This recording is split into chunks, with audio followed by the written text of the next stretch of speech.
On December 27, 1892, Livingstone and Biddle College, now known as Johnson C. Smith University, played in Salisbury, North Carolina, with Biddle winning 5-0. Over time, HBCU football has evolved. HBCU football's popularity continues to rise. Millions attend games each year and millions more watch on television. The HBCU bands provide some of the top entertainment in the country. Over that time, some of the best players to ever play in the National Football League played at HBCUs. Every Monday through Friday on the HBCU Football Daily Podcast, national radio and television host Donal Ware takes a look at what's happening in HBCU football and talks with coaches, players, administrators, and media about the season. Make sure you join the conversation on social media now. Here's your host, Donal Ware. You got it locked to the HBCU Football Daily Podcast for today, Monday, August the 14th.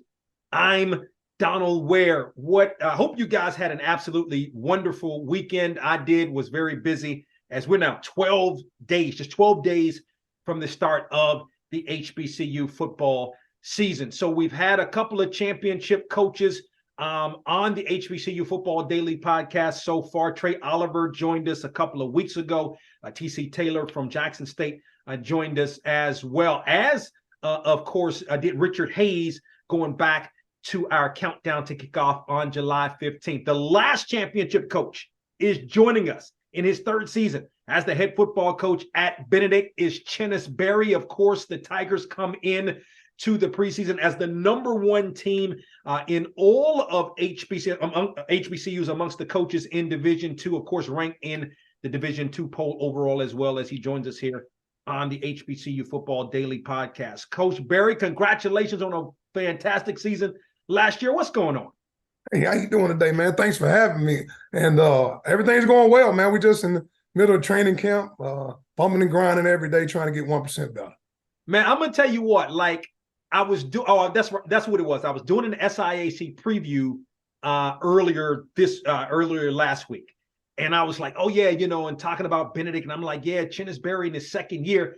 You made me forget about that. This, first of all, was your third season, and that first season you had which was a really good season, 5-5 in 2021, because the team previously in 2019 was coming off a 1-9 season. Your season was so good last year, you made me forget about the season that you guys went 5-5. But what a ways you have brought this Benedict program to this point.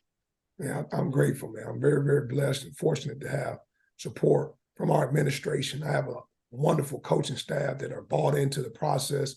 And it also helps to have some really good student athletes that, not only trying to win on the field, but winning off the field as well. So, we're building the program the right way. I don't strive to just have a good football team. Those are teams that win year in and year out. I want to build a good football program right here in Columbia, South Carolina. I think we're headed in the right direction. Can I take you back to last year? What the season meant to you, an 11-1 finish for your team? Well, what a great year. I mean, those type of years are hard to come by. I mean, this is year 29 that I've been coaching college football. So I've been in HBCU ball since 1991 as a player. So I played it from 1991 to 1994 at Savannah State, and I've been coaching since 1995 and never had a year like that. I mean, those years don't happen all the time. And what a great year.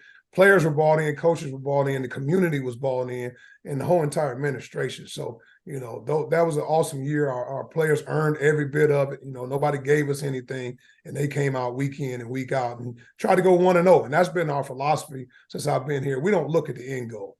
All right, we try to focus on being the best we can be every day and going 1-0. And that goes back to the book that we're reading as a football team right now. It's talking about falling in love with the process of becoming great. Let's surrender the outcome and let's fall in love with the process. And that book is called Chop Wood, Carry Water. And our players and our coaches have really, really gotten a lot out of that book. Yeah, and that's always been your philosophy. You say that basically every week. We want to be 1-0 the next week. And I mean, for 11 straight weeks, that was in fact the case for your team. What did you learn going to that playoff game, the Division II, this I guess in essence the second round, because you had a first round bye? What did you learn about your program in terms of trying to take that next step in terms of upper echelon consistently at the D2 level? And like you said before, man, we had a great year, but the last time we played, the last thing I remember was we took a loss. So that's been the motivating factor the whole entire offseason.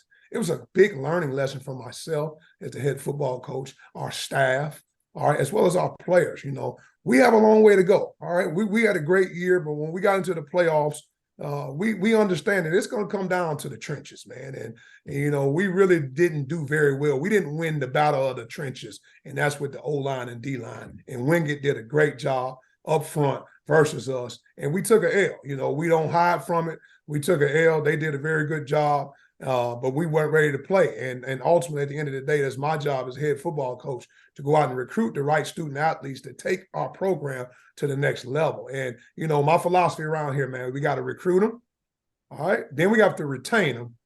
Then we have to develop them because we're not going to get the finished product. And then we have to graduate them. So, you know, I think that we brought in the right fit of student athletes into our program to help take our program to the next level. So speak to that, maybe your recruiting class, your thoughts on it. And I know you always at least like to recruit. And when I talk with you, want to recruit, you know, locally, South Carolina, but I don't know, did you bring in some transfer? Just talk about that recruiting class as a whole. So first, kudos to my coaching staff. They did an amazing job of beating the bushes and going to find players, because ultimately it comes down to players. We consider ourselves pretty good coaches, but we gotta have those dudes. And you know, we went out and got the right fit. And for me, and I say this in our staff meetings every day, it's not about getting the best coach or the best player. It's about getting the best fit for Benedict College. And we went out and really recruited. So we have about 70 players returning from last year's team. But we also went out and signed a really, really good high school class. I mean, we brought in about 25 high school guys that are exceptional student athletes, all right? Some are on scholarships, some are PWOs, but really, really good student athletes. And then we went out and signed some transfers to fill in some holes, kind of like, you know, they look at the transfer portal kind of like NFL free agency. So you find what holes you have. And our coach staff really went out and got some really, really good players in the first couple of weeks of practice. Man, I really see that the fruits of our labor starting to show. And we brought some guys in the trenches, as well as in the skill positions, as well as in the kicking game, to be able to take our program to the next level. Eric Phoenix is gone from the program. Have you? What's the quarterback battle like? Tell us about those quarterbacks. And if you had a starter, you had to name a starter today, have you decided who may be that starting quarterback? Well, we have not named a starter as of today. We're in our second week of practice, and guys are really, really growing. And guys, if we really look at our last season, we played two quarterbacks the whole season. We played Eric Phoenix as well as John Lampley. And both of those guys did a really, really good job. And the beauty of having two, that when one wasn't hot or something of that nature, we were able to put the other guy in to get us back going. And then Eric Phoenix ended up taking off the last, 3 or 4 games per se. But ultimately, we brought in some young men that are really, really special. All right, and I have to first start with the young man that we already have right here on campus, Zay Foster. Zay Foster been here for a couple of years. I mean, he was the guy that actually in 2021, when he was a true freshman, that came in when Eric Phoenix went out after those first 4 games, and he took us down to Miles College for their homecoming and got to find a way to get a victory down there in Birmingham, Alabama. So he's still in the program. He's going into year 3, but we signed a really, really talented transfer quarterback.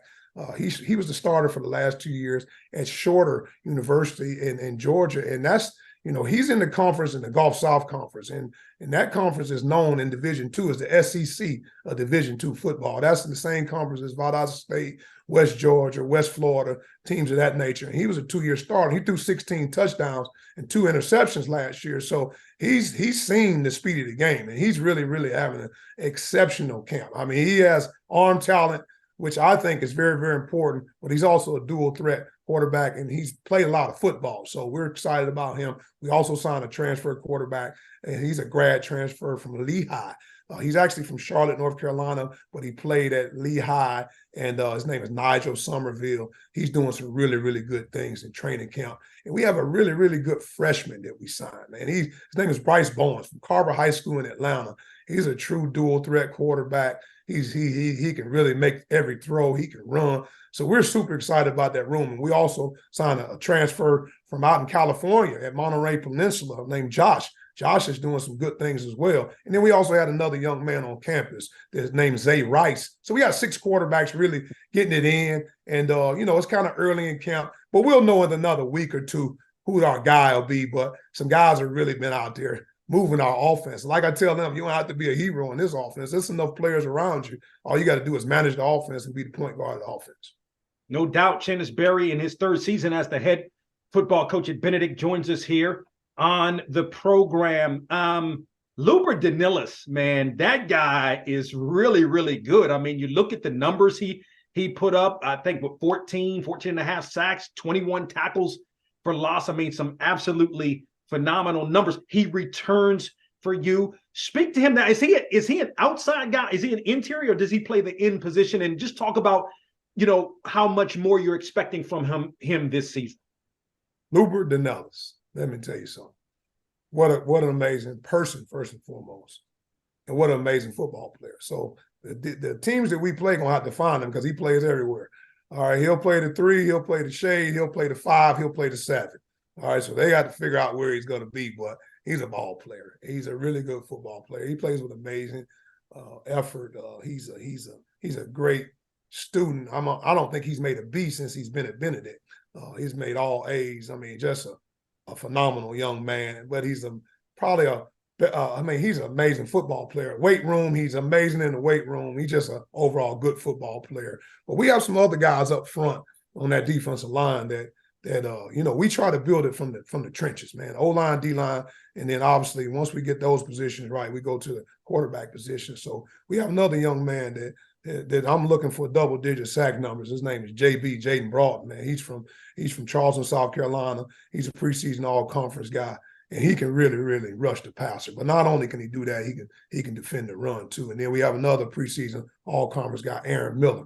There's another amazing defensive lineman. So I would say the strength of our defense is our defensive line, and they do a good job of getting after people.